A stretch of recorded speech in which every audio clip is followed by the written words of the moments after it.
Hello అందరికీ. ఈరోజు మీ అందరికి ఒక స్వీట్ రెసిపీ, అది కూడా చూస్తుంటే నోట్లో నీళ్ళొచ్చేటట్టు ఉంటదనమాట. ఎప్పుడెప్పుడు తిందామా అని. అయితే ఆ స్వీట్ రెసిపీ పేరు గాజర్‌కా హల్వా. అదేనండి, క్యారెట్ హల్వా అంటారు కదా అది.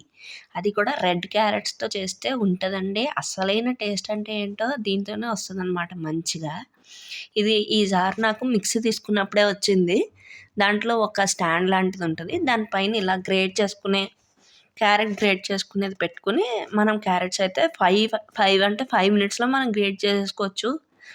ఒక పావు కేజీకి అది కేజీ క్యారెట్‌లున్న 5 నిమిషాల్లో అయిపోతది దీంతో. నాకైతే జస్ట్ 10 మినిట్స్ పట్టిందంతే పావు కేజీ క్యారెట్‌కి. ఎంత బాగా గ్రేడ్ అయిందో. తర్వాత ఒక గిన్నె పెట్టుకొని అందులో ఒక 1 ½ స్పూన్ నెయ్యయితే వేసుకోవాలి. సరిపోదనుకుంటే ఇంకో హాఫ్ స్పూన్ కూడా యాడ్ చేసుకోవచ్చు. తర్వాత మనం తురుముకున్న క్యారెట్ అంతా అందులో వేసేసుకొని ఒక్కసారి కలిపేసుకున్న తర్వాత అంటే పించే సాల్ట్ ఎక్కువ వేయకండి. ఎక్కువ వేస్తే పాలైతే ఇరిగిపోతాయి, ఇది గుర్తుపెట్టుకోండి. తర్వాత మొత్తం అంతా కలిపేసుకొని మూత పెట్టుకొని మగ్గించుకోవాలి.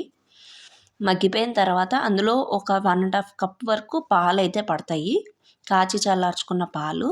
ఈ పాలు, క్యారెట్ అంతా దగ్గరికి వచ్చేయాలి శుభ్రంగా. అయితే మీరు కూడా నాకులా ఖాళీగా ఉంటే కనుక ఈ రెసిపీ అయితే కంపల్సరీగా ట్రై చేయండి. చూస్తుంటేనే తినాలనిపిస్తుంది. తర్వాత పాలంతా దగ్గరికి వచ్చేసిన తర్వాత 1 కప్పు షుగర్ అయితే పడుతుంది. ఇంకా స్వీట్ కొంచెం ఎక్కువ తినేవాళ్ళైతే ఇంకొక పావు పావు కప్ అయితే వేసుకోవచ్చు పంచదార. అంతా వేసేసుకుని ఒక్కసారి కలిపేసుకున్న తర్వాత పంచదార పాకం అయితే వస్తుంది. ఆ పాకాన్ని కూడా దగ్గరికి రానిచ్చేయాలి.